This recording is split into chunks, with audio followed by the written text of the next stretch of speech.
So much for choosing what's new on this Friday afternoon. I'm Betsy Kling alongside Russ Mitchell, who's my co-pilot today. How are you? Good. Thank you for sitting in for Jay. It is good to be with you. Usually on Thursday and Friday, you're talking big storms. Yeah. You're not over at that weather wall today, so that's a good thing. I'm taking that off for today a little bit. But the good news is we will catch up with Jay in just a few minutes. He's out at the Spire Institute for the Big Ten Indoor Track and Field Championships.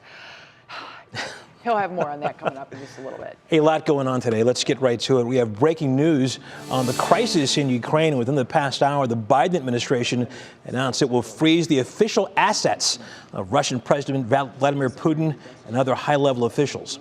This follows the European Union and Britain indirectly sanctioning top Russian leadership. This as Ukraine's president is pleading for the outside world to help defend his country. NBC's Alice Barr is in Washington, D.C. with the newest developments. The White House today announcing economic sanctions against Russian President Vladimir Putin, taking the rare step to directly target a world leader as Russian troops closed in on Ukraine's capital amid mounting casualties, gunfire, and explosions. Air raid sirens blaring. A hunted people huddled underground, flooding train stations and border crossings to flee or rising up to fight back. My husband is still there. We'll fight, even if Europe doesn't help us. Ukrainian officials releasing images of a Russian plane shot down and a bridge blown up to slow the Russian advance. President Biden speaking today with Ukrainian President Volodymyr Zelensky, who released a video message showing him standing his ground in the besieged capital. That after telling world leaders they might not see him alive again, pleading for help to stop Russian President Vladimir Putin, and now offering to negotiate on a key Putin demand that Ukraine abandon ambitions of joining NATO, a top Russian official suggesting it may be too late. Russia has shattered peace on the European continent. President Biden joining NATO leaders in an emergency meeting, weighing how far they can challenge Putin without escalating to direct military conflict. NATO's Secretary General announcing that for the first time in history, part of the NATO response force is deploying for collective defense by land, air, and sea. The 40,000-member force includes American troops. They'll defend allies along NATO's eastern flank, but will not enter Ukraine. Western leaders are still hoping increasingly stiff economic sanctions will wear down President Putin's resolve, though he's showing no signs of backing down. Here on Capitol Hill, calls from many lawmakers are getting increasingly loud to make those punishments even more severe. In Washington, Alice Barr, NBC News. It really opens your eyes to reality. Here at home, those with family and friends in Ukraine are filled with worry as they try to stay connected to loved ones. Amanda Abraham spoke with a Cleveland woman who shared her struggles, tracking her family and friends safely.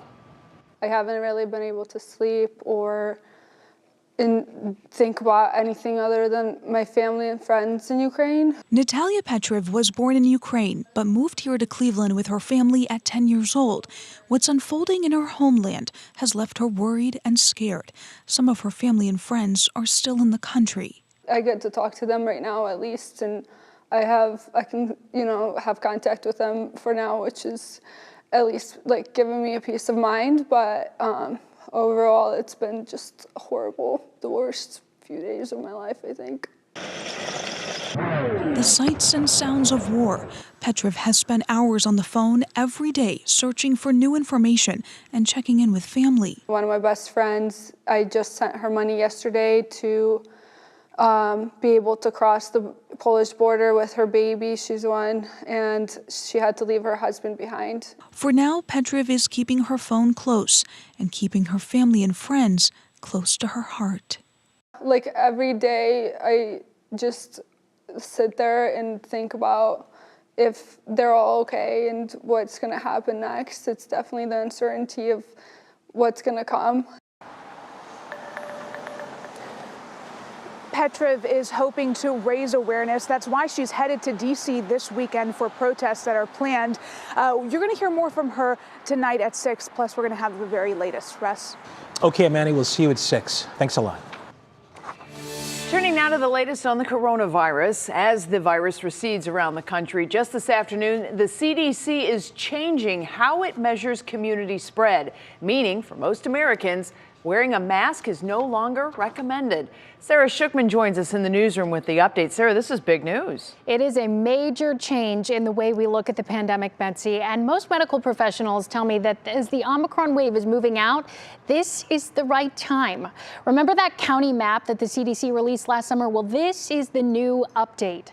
In a telephone briefing this afternoon, CDC Director Rochelle Walensky said they will now categorize community spread in low, medium, or high, green, yellow, or orange, respectively.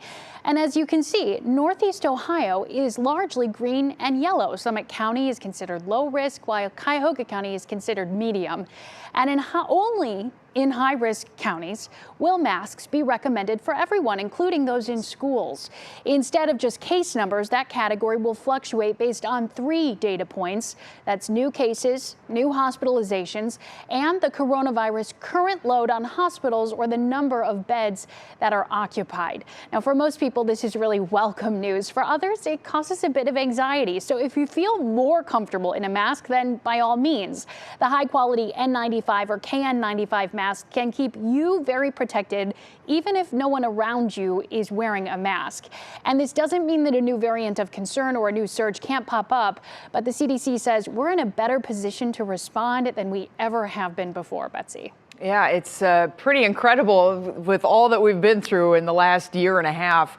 Now, the change that is coming out now includes the recommendations for schools you mentioned. Yes, so that was previously separate, but this is now a like holistic community look. And so the CDC said that they have learned through Omicron, and now that vaccines are available for all school-age kids, that universal masking in schools isn't necessary except in times of high transmission in those high-risk or orange counties.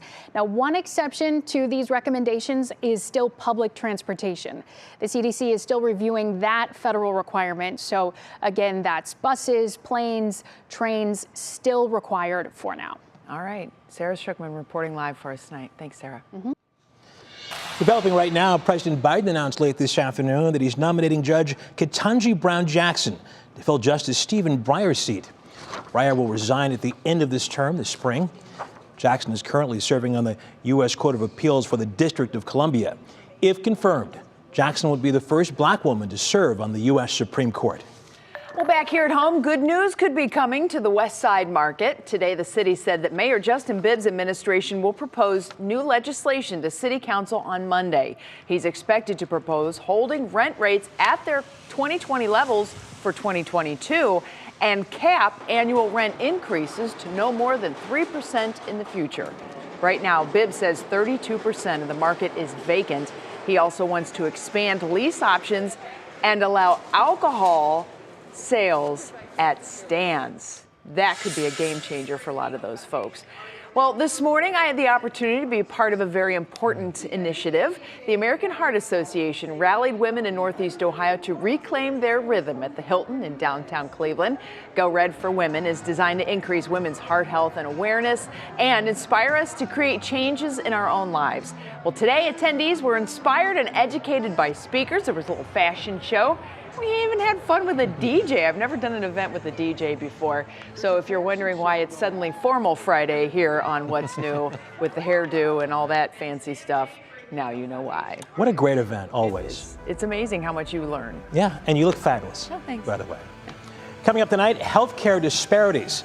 I spoke with a local doctor who's made it his mission to address the lack of access to medical care in some communities. And of course, we're going to keep you updated on this forecast. That darn snow just doesn't want to leave us alone, Jason. I know, it is the pesky lake snows that we're dealing with, my friends, out there across Northeast Ohio. It is cold as well, but the weekend, I promise you, it's going to look a lot different. But hey, if you're headed out for this evening, you got 20s in tow, along with those lake snows, so be careful. 20s turning the teens overnight. We'll talk about that full forecast coming up next.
Welcome back. Healthcare disparities in Cuyahoga County have long been an issue.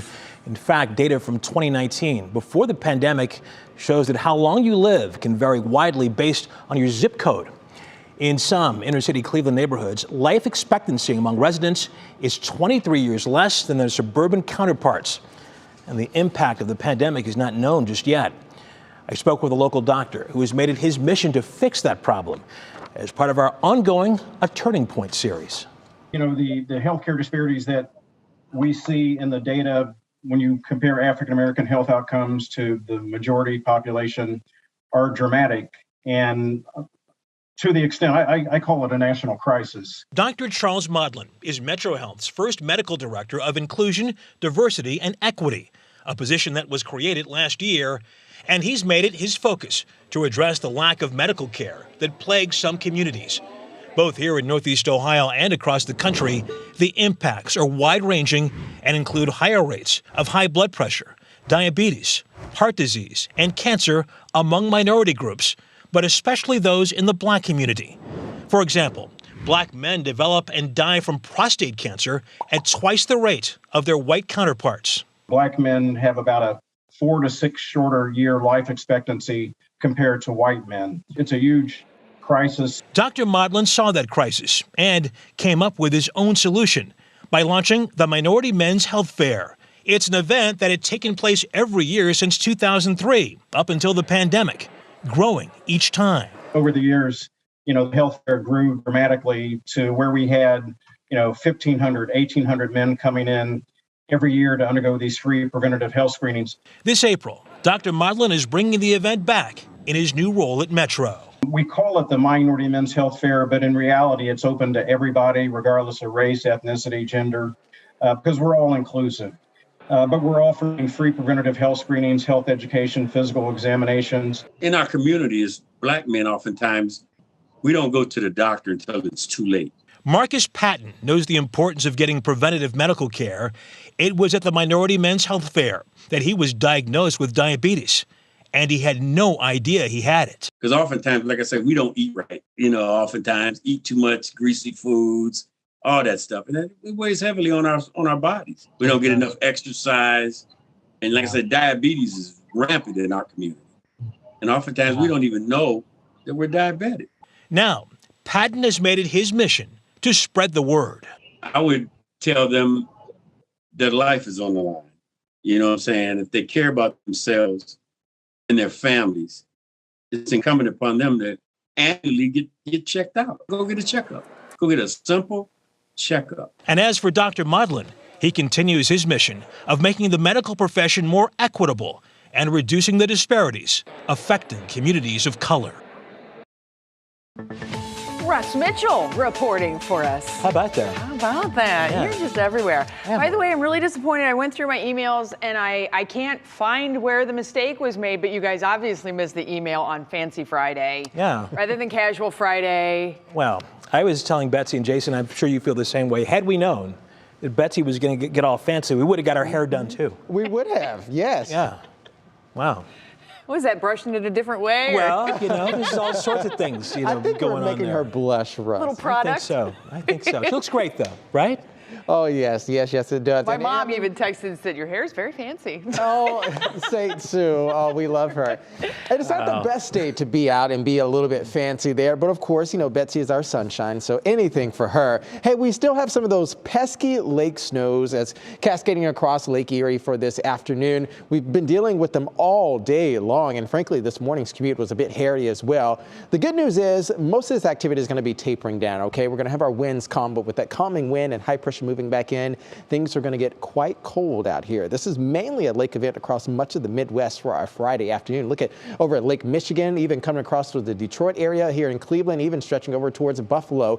But hey, we have a guy coming to the table to party, and this is our area of high pressure. This area of high pressure marches closer to the Buckeye State by the time we get to Saturday and Sunday, bringing with it sunshine. So I'm just going to cut to the chase. Enjoy this, my friends. More sunshine moving back in just in time for the weekend. Partly cloudy skies. A bit breezy, though, for our Saturday. Despite being in the mid to low 30s, it's going to feel likely around the upper 20s for most of us on Saturday. Come Sunday, even more sunshine expected.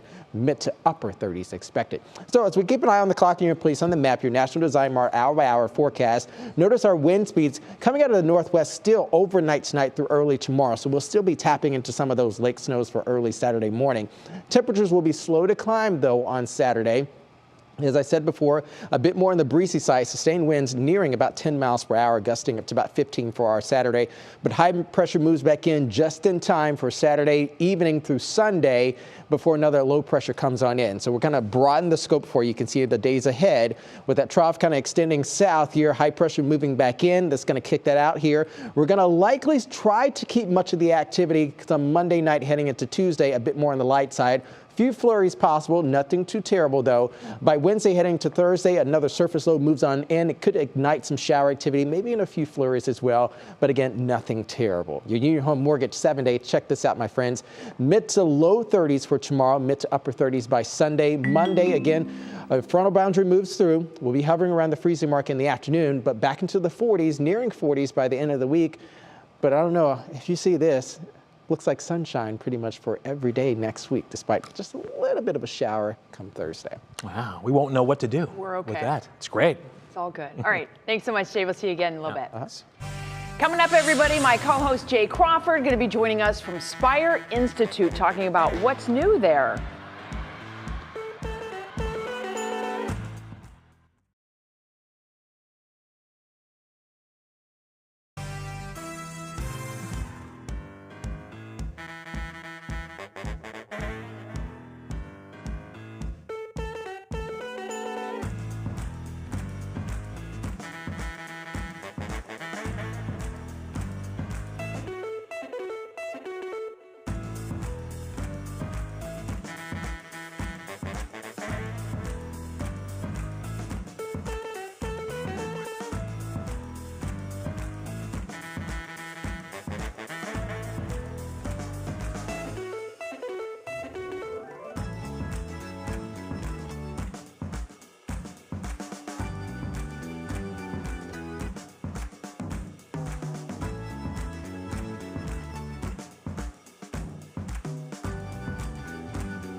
Well, if you have a kid that's interested in track and field, or you ran track and field yourself, you want to go to this. Tonight and tomorrow, top college athletes are in town for the Big Ten Indoor Track and Field Championships. It is such a cool event.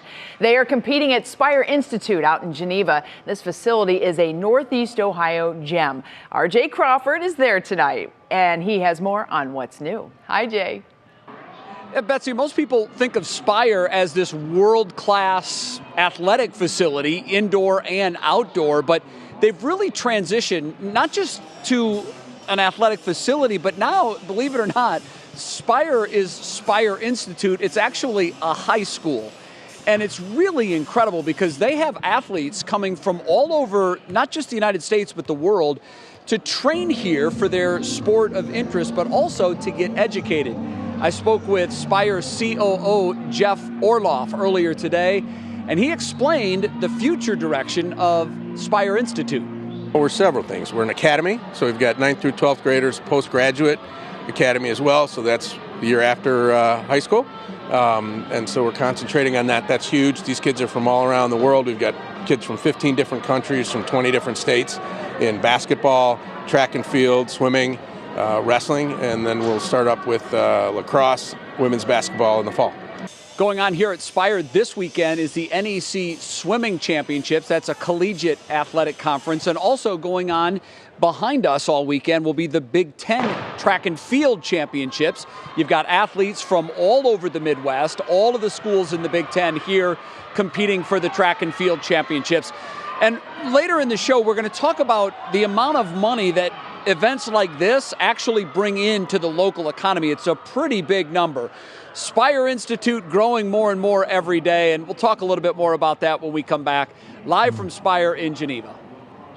All right, Jay, thanks so much. And you know, it's so cool. I took my tiny humans out there a couple years ago to take in this event. And we're seeing these names and watching these athletes. And then at the Olympics, we're seeing those names and watching the athletes. So, I mean, these are high caliber athletes. Big Ten is a huge deal. Sure. And so these are some of the top tier athletes in our country. That is an amazing facility, as you said. It's something, it's huge, as you were pointing out. You ran track, right, in high school? Were you very good? I held my own. I was a jumper. Okay. So I would run 14 steps. That was it. And then jump. Yeah. Wow. So when people say, oh, were you a runner? I ran 14 steps, and that was it. It's still very impressive. But we're going to see Jay later in the We show, will right? see Jay later, most certainly. Great little bakery, by the way, just north of Spire Institute on the right. It's a little bakery on the left. We always love to stop there, just in case. That Betsy. All right. Sounds good. Let's move on now. Today we begin a new segment here on What's New called Questions. Students from the I Promise School in Akron interview guests and gain experience in broadcasting. And you, our viewers, get to learn something as well. We're starting at the top. The mayor of Akron, Daniel Horrigan, answers 3 questions.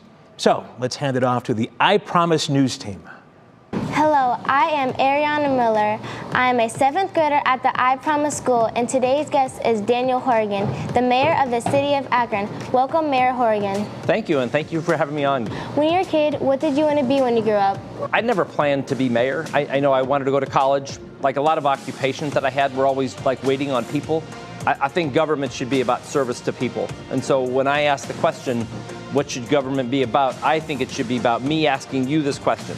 How can I help you? What is being done to provide safe and clean activities for kids in Akron? We asked kids, what do you want to see? And overwhelmingly, they wanted us to put more money in water, like pools. And so we're going to redo both pools in the city of Akron, both Perkins and Reservoir Park, but also stuff for little kids, like splash pads. And so we've built 2 splash pads, one at Joy Park and one at Patterson Park. And we have a plan to put 1 splash pad in each ward so it's easily accessible. I love swimming pools, they're really fun. You're going to love the new pools. Can you finish this sentence? Akron rocks because? Akron rocks because we care. And I think that goes from the youngest person to the oldest person. There's really a strong sense of community in this community. There are a number of people that have moved away for other opportunities. And I talk to them all the time, and they just love where they grew up, and they love where they went to high school. My job is to try to convince them to come back. You know, we want more people in the city, but Akron rocks because we care. Yeah. Thank you for answering a few questions on 3 questions from the I Promise School. I am Ariana Miller from the I Promise School News team. Wow, she did a really nice job there. She did. That is a cool facility. I was out there a couple years ago, interviewed by one of the students, and she was pretty tough on me. But is this grown-up Russ Mitchell or little Russ Mitchell that we love to see in the? This was grown-up Russ Mitchell Right. being interviewed by a little person who was very good. But what a great facility out there for folks to talk to. And a lot names. of people don't realize the cameras and the switcher boards, and there's more that goes into it than just somebody with a camera and a tripod. Yeah, that's true. You know, and so it gives these kids a lot of technical experience. They have to write scripts. They have to research. There's so much more that goes into it that people don't even realize. Got to meet Mayor Horgan a few years ago out there. You know what one of his first jobs was? At Swenson's. Oh. And he told me I should get up Galley Boys before I had one. And definitely get a just Galley say, Boy. thank you, Mayor. It was really good. Then you have to answer the question if you're a California, Florida, or an Ohio person. Oh, I'm an Ohio person. Okay. Is that okay? Sure. All right. Just checking. Smells like cherry. Thanks. Coming up, it is back. The Cleveland Auto Show has roared back into Northeast Ohio. Our Brandon Simmons is going to be live to show us what's new. And AirTag trackers. There's new technology that poses a threat to some. We're going to show you how to disable the Apple devices and how to protect yourself. Plus, historic pick details on President Biden's nomination of the first black woman to serve on the U.S. Supreme Court.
And now, live from WKYC Studios, this is What's New. The White House has announced new sanctions on Russian President Vladimir Putin and several other top Russian officials. That's how we start with three things to know now at 5:30. The new sanctions freeze the assets of Putin and several others and now match the sanctions that the European Union leveled against the Russian government. Meantime, Russian troops continue to move in on the capital of Ukraine, and U.S. officials say they're concerned it could fall in a matter of days. If you're healthy, you can drop the mask in most indoor settings. That's new from the CDC this evening. Those new measures apply to most healthy Americans, but the guidance also look at what's happening in hospitals in different areas. So if your county has a low or medium COVID risk level, you can stop wearing your mask. We'll have more on this on 3 News at 6. And late this afternoon, President Biden formally announced his nomination for the Supreme Court. He's nominated Judge Ketanji Brown Jackson to fill Justice Stephen Breyer's seat, who will step down at the end of his term. Brown is currently serving on the U.S. Court of Appeals for the District of Columbia.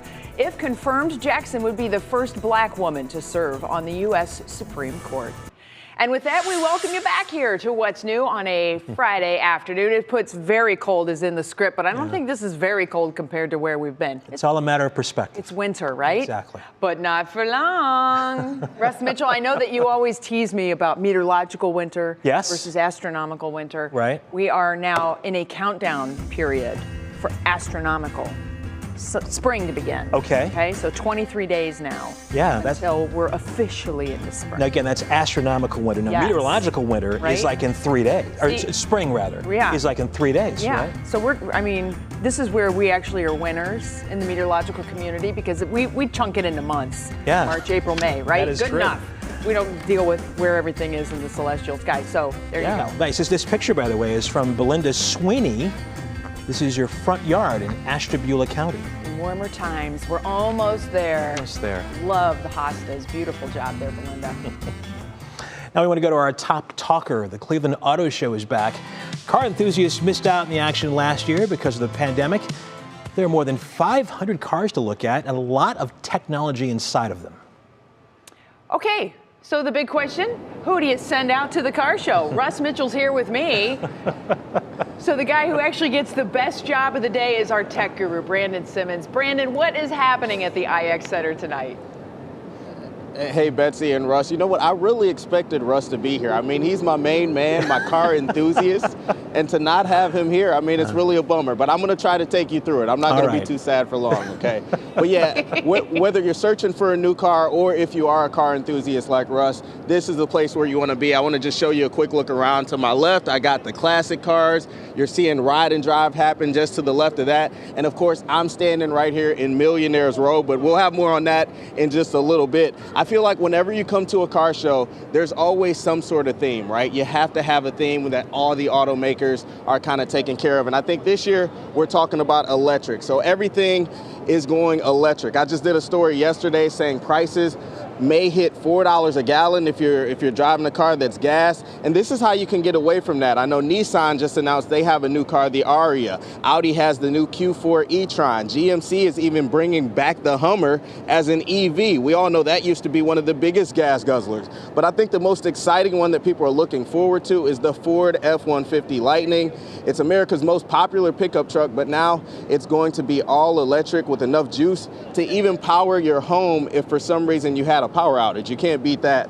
Now, I'm only naming a few of the models that are here. Of course, the list goes on. And with so many companies bringing electric options, the good news is that electric cars are becoming more affordable. We're starting to see charging stations all over the country. So honestly, if you want to go electric, this is probably the time to do so, either now or in the next couple years. So I think if you are searching for a car, you want to make sure you at least consider those options. And the best way to do that is obviously to walk around here and see what fun stuff there is and what the new technology is. Now, of course, I said I wanted to talk a little bit about Millionaires Row. Here we are, right here. Russ, this is your favorite place to be. I know they have all the goodies here. Rolls Royce right here to my left, Rolls Royce Cullinan, that SUV. We're talking $330,000 starting price. Got another Rolls in front of it, McLaren's even more to my left. We got a Lamborghini Urus. I mean, you name it, it's here. And these are all at local dealerships. We're talking Cleveland Motorsports, Hyundai of Bedford. And to be surprised, that Rolls Royce is actually at a Volkswagen dealership in Streetsboro. They said they found it at an auction. So it's kind of crazy where you can find some of this stuff, but a lot of cool things. I didn't even mention there's a blue Bugatti over there. Wow. Just forget about it, Russ. I mean, Russ has hearts in his eyes right now. Listen, don't let Brandon fool you. He is as big a car guy as I am, so he's just pulling your leg there. Probably. Hey, Brandon, you got a favorite car you've seen thus far? Oh, wow, man. You make it really hard. I mean, honestly, I know this is the easy way out, but the Lightning is really cool. I mean, because that's the everyday pickup that a lot of people love. It's gas. Now you have the front trunk on there. You can power your house. So I think that'll be a very interesting one to see, especially considering so many different manufacturers are trying to get into that electric pickup game. So I think that the F-150 Lightning is very, very interesting. But there was also a Mercedes over there that I really like. I mean, there are a lot of nice cars here. You got to come to the show, got to check it out. All right. He's lucky. He's lucky. He's lucky, Brandon. Hey, were the keys in that Bugatti, by the way, or did they take those out? He's asking for a friend. The keys are in Randy's pocket. He's got them right up here. Randy White, our photographer. I see. Well, you got to watch him. All right. Definitely. Thanks so much, Brandon. Have fun out there. Don't buy anything. See you guys. Unless you get a good deal. There you go. See ya. All right. Well, if cars aren't your thing, maybe taking a trip out to the Spire Institute for the Big Ten Indoor Track and Field Championships will be. This is just one of many big competitions that take place there all year long. And RJ Crawford is out there with more on how the Institute is growing. So in the last half hour, we talked a little bit about the growth that's going on here at Spire Institute and how they're now actually educating kids while they're coaching them in their sport of selection. It's really crazy. Right now, the enrollment is around 60 students, but they expect that will double by next school year. And eventually, they hope to have enrollment in the hundreds here of kids really from not just the United States, but all across the world. Now, going on behind me are the Big Ten Track and Field Championships. And Jeff Orloff, who is the COO of Spire, told me that the Ashtabula County Visitors Bureau did a study recently and figured that just this event alone brings $5 million into the immediate local economy. It's a ton of hotel rooms. You've got 14 teams from the Big Ten. They're all eating meals. They're all staying here for 2 to 3 days in most cases. Now you add 20 to 25 similar size events at Spire, and you're looking at a number that could be approaching the $100 million mark in terms of total dollars pumped into the economy just because Spire is here hosting these major sporting events. So Bets, it's not just a cool athletic facility that gives young athletes an opportunity to train with some of the best Olympic coaches and professional coaches here, but it also is a huge economic driver for the Northeast Ohio area. Pretty exciting stuff going on here out at Spire. Guys? It is so cool. Thanks so much, Jay. And it always amazes me. You walk in and, you're only in one building and you don't even kind of get the scope that there's like multiple buildings and all of them are huge. Yeah, it's huge. And as Jay was pointing out earlier, it's a high school. Yeah. So kids come there from around the country to learn and to train and to go on to bigger and better things. Right. And then I thought it was interesting, too, he mentioned earlier that they can do 1 year after high school as well, which would be a redshirt year in college, which is a pretty smart way to do it if you can get the extra, credits and whatnot. And what did he say, $5 million pumps into the economy? $5 million from this one event, just the Indoor Track and Field Championships for the Big Ten. They do hold other track and field championships, too. Not bad at all. It's cool stuff. So fun to watch. All right, still ahead for us, we'll introduce you to a nurse who started in Cleveland, then built a community for black nurses across the nation. Then the controversy over AirTags. Our 3 News investigative team shows us what to do if someone is using an AirTag to stalk you. But first, Mr. Jason Michael has a check on the forecast. Hey, Jason. Oh, hey there, Russ. It is Friday in the CLE, and we're dealing with some lake snows out there for you, my friends. Visibility is a little bit poor this afternoon, but the weekend looks a lot brighter. Stick around. That full forecast is going to be coming up next.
All right, here we are, last week of February, and boy, I'm trying to think, is it March that's the Lion and the Lamb month? Yeah. Yes. Comes in like a, what's the deal? It comes in like a lion, goes out like a lamb. Yeah. So, Jason, take it away. You know, as you guys How's it going to go? 23 days left until spring, and I just don't think Mother Nature is getting the picture here. Like, we want it, and we want it right now. These lake snows that continue across northeast Ohio, it's kind of cramping our style for this Friday evening. Notice our temperatures falling off into the upper teens, low 20s overnight tonight. And I will point out, winds are going to be calming as well. So we could likely have some areas dipping even further overnight tonight. Visibility as it stands right now, because the lake snows has been significantly cut down, especially for our friends over in Elyria. Not too bad here in downtown Cleveland. Just about over a mile you can see for our friends over in Ashtabula County. 4 for Worcester, 9-mile visibility between Akron and Canton. All of this activity you see here is just tapping into that lake moisture there. That cold air is just cruising right on across the lake, getting even down towards Medina, Summit County, and even Ashland County. Now, you see this green strip here over in Wayne and also down to Holmes County. That's for Killbuck Creek there. The friends there is dealing with some flood stage. That flood stage is 15 feet. And as of right now, it's about 16.5 feet as well. So they're going to be dealing with that at least until Tuesday morning, that flood warning in effect for them. So this is part of a very broad picture right now, mainly a lake effect snow event stretching back towards Illinois, even over towards upstate New York. But our friend here, area of high pressure, this is what's going to bring some sunshine to northeast Ohio, and we do love sunshine for the weekend, Saturday, Sunday, and frankly, heading even towards Monday and Tuesday of next week. So over the next several hours here, your National Design Mart hour-by-hour forecast, we'll keep a few blowing snows around overnight tonight, but as that wind kind of calms down a little bit, we'll start to change direction as far as our winds are concerned, coming out of the south-southwest for tomorrow. Breezy winds as well, up to about 15-mile-per-hour gusts for our Saturday. Not too terrible, more sunshine, temperatures still in the mid to low 30s. With that wind, probably feel a bit more like the upper 20s out there. Again, not terrible. We've certainly been worse, but it's not necessarily the best. And of course, because we want spring. Weekend outlook, low 30s tomorrow, partly cloudy skies. And remember the breezy conditions around the area, mostly sunny by Sunday, 30s expected there. Here's your Union Home Mortgage 7-day outlook for you, my friends. By the time we get to Monday, Tuesday of next week, we start to crank things up a little bit, going from the low 30s on Monday to the low 40s by Tuesday. A few flurries are going to be possible, mainly in the early hours because of that front that moves through for Monday. But again, we start to have a little bit warm up still sticking around by Tuesday. Thursday of next week, stray shower possible, not a washout. And by Friday, even warmer. Start to talk about a little bit of a warming trend, mid-40s expected by the end of next week. Bets? Okay, so 42 to start March with a little snowflake on there is a maybe. That's kind of lammy, so we'll take it. A little meek. Yeah, meek. A little meek by March standards. All right, Jason, thanks so much.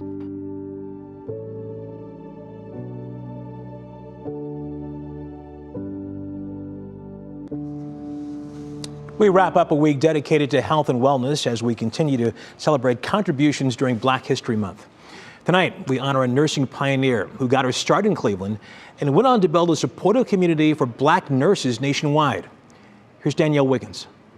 Betty Smith Williams is the first African-American graduate of Case Western Reserve's Francis Payne Bolton School of Nursing. After graduation, she headed west, working at the California Department of Health and teaching public health nursing at Mount St. Mary's College.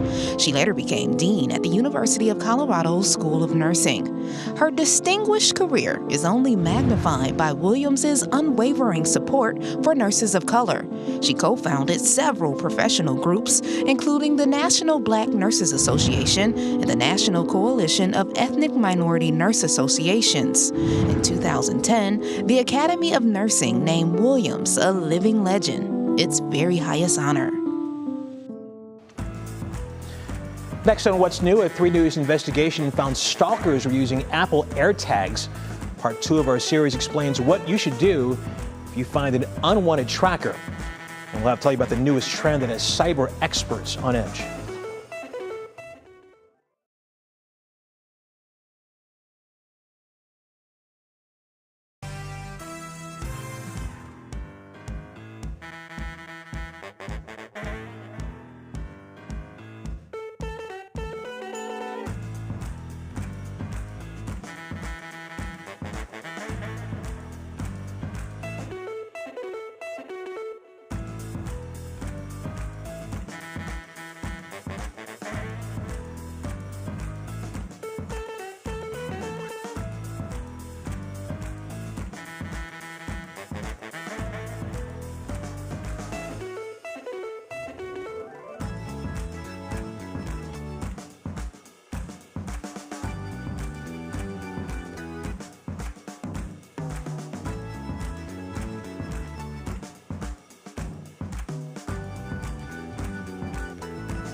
Welcome back. 3 News investigates discovered Apple AirTags being used for stalking. In part 2 of a special report, 3 News investigator Lena Lai shows us what to do if we find an unwanted tracker. Plus, the newest AirTag trend that has cyber experts alarmed.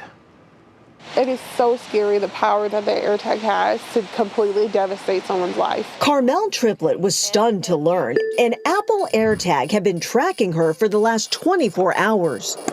Found it. Got it? Yep. And when Akron police officers found the AirTag wrapped in plastic stuck under her car bumper, It was up under here. they weren't sure what to do with it. Sorry, I'm just trying to figure out how this works. I have no idea. Do you know how these AirTags work? While Triplett suspected an ex-boyfriend was behind the secret tracking, we showed you how loopholes in Ohio laws could let this happen. Ohio Attorney General Dave Yost. It is true that there's no law right on point. I've got my folks researching this right now to see whether, this is something that needs consideration by the General Assembly. Apple sends alerts to your phone, and the AirTag will chime if an unknown device is moving with you for 8 to 24 hours. If you find one, you can scan the AirTag to learn more about it. Tap the white back to the top of your iPhone to pull up the serial number and steps to disable it. Simply push on the metal plate with 2 fingers, twist counterclockwise, and pop the battery out. Then let police know what you found. But what if you're like me and you have an Android phone? Well, Apple put out a free Android app called Tracker Detect. It will scan for any unwanted AirTags, but the thing is, you actually have to launch the app every time you think there might be one. And the cybersecurity community went insane. But now a troubling new trend. Cybersecurity experts at Hurricane Labs in Independence warning about silent AirTags now being sold online, modified to not make a sound. They wanted to create an AirTag that wouldn't notify or wouldn't play a sound if it were on a pet's collar, because that could stress out the animal. The red flag was raised saying, hey, this is perfect for somebody who wants to use an AirTag for nefarious purposes. I let a coworker track me to see how AirTag alerts work. An iPhone 13 in my house got a safety alert in just 3.5 hours. But an iPhone 8 that traveled everywhere the AirTag went didn't get an alert for 58 hours. I did happen to catch the AirTag chiming for about 15 seconds, but not very loudly. It's scary to think that someone can do that to me and there's nothing I can do about it. It's under here somewhere. But until laws and law enforcement catch up with technology, your knowledge may be the most powerful tool. Lena Lai, 3 News. And Apple announced this month that it will update AirTag software to include warnings upon first use, quicker safety notifications, and louder AirTag sounds. You and I were just talking about this. Had no idea prior to this latest round of stories just how big this had become. I was thinking, man, that'd be great to get one for the phone, put one in this and in my purse. Yeah, I mean, it's a great idea, but again, like anything else, if you abuse it or use it for nefarious purposes. Nefarious is the word that Jay used, too. Is that right? That's a big word. Great minds, I tell you. But no, but if you use it for purposes like that, obviously, it's not a good thing. They come up with a crafty way of doing things. There you go. That's for sure. All right, coming up for us, everybody, Denzel Ward is saving lives at the Science Center. We'll tell you about the contribution he made to protect visitors who may become ill. Then on 3 News at 6, afraid and anxious. We'll hear from a Ukrainian American living in Cleveland and her fears for her family back home. It is time for your pop quiz on this day. In 1964, Muhammad Ali, who was Cassius Clay back then, knocked out Sonny Liston for his world title. Okay, how old was he? 18, 22, or 24? The answer when we come back.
Before the break, we asked you how old Muhammad Ali was when he first won the world title. He was Cassius Clay, by the way, back then, as we pointed out. According to History.com, the answer is B, 22 years old. So young. He shocked the world. No one thought he was going to win. Right? And he did. Beat Sonny Liston. All right. We want to take you now to the Great Lakes Science Center because they are getting some much needed new equipment thanks to one of our Cleveland Browns. Quarterback Denzel Ward's Make Them Know Your Name Heart Health Foundation donated 3 new AEDs. The machines jumpstart hearts when needed, and it's something very close to Denzel's heart after losing his dad a few years ago to a sudden heart attack during a spin class. Before now, the Science Center had only 1 AED, and I'm sure that not only will they have those AEDs there for, people's health, but they'll make a lesson out of it. Here's how this works. Yeah, sure. The electrical system that's in your body, too. Very nice. Really awesome resource for families. If you haven't been there, it's another spot to consider taking the family out. It is nice, and Denzel and his mom doing great works to show people what it's like, how important it is to stay healthy these days. You did say this is Fancy Friday. Yeah. This is fancy. There it is. All right.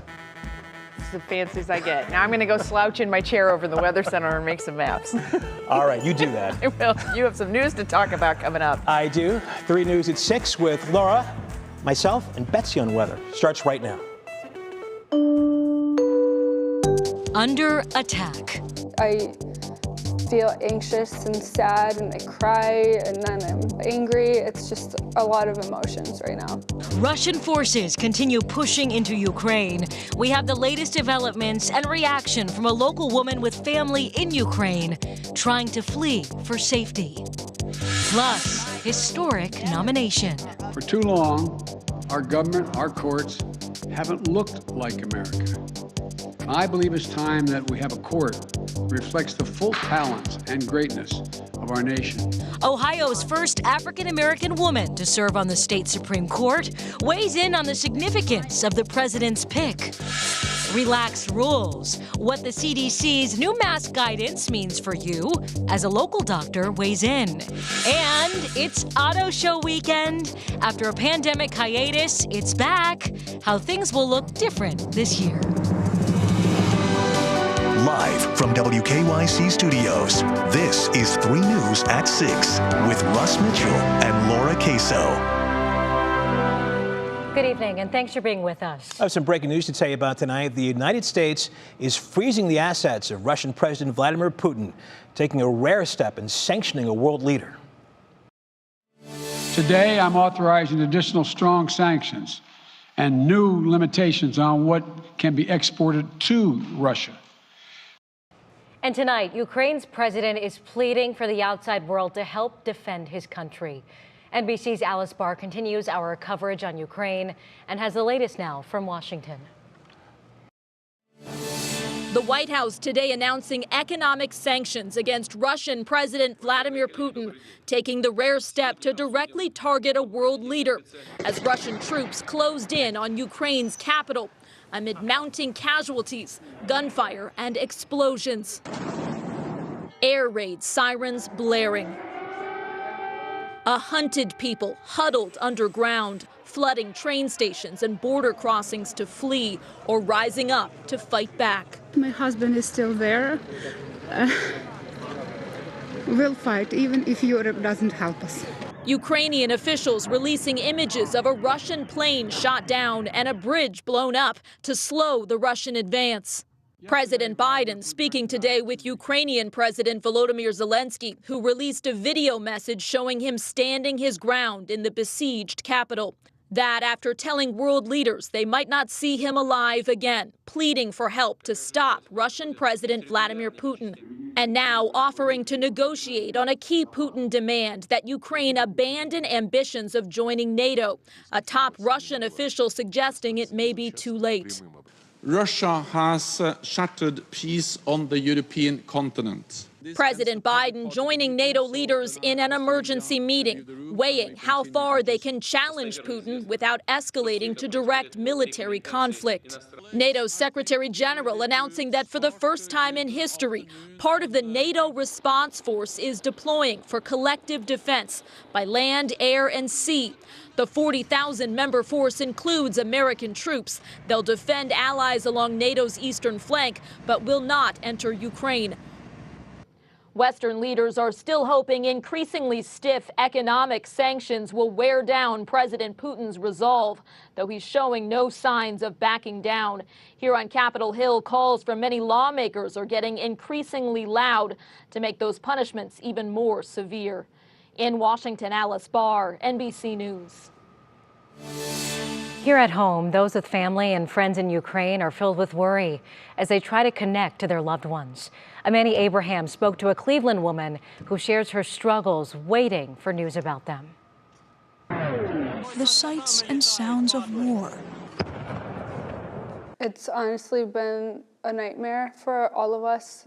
Natalia Petriv was born in Ukraine, but moved here to Cleveland with her family at 10 years old. What's unfolding in her homeland has left her worried and scared. Some of her family and friends are still in the country.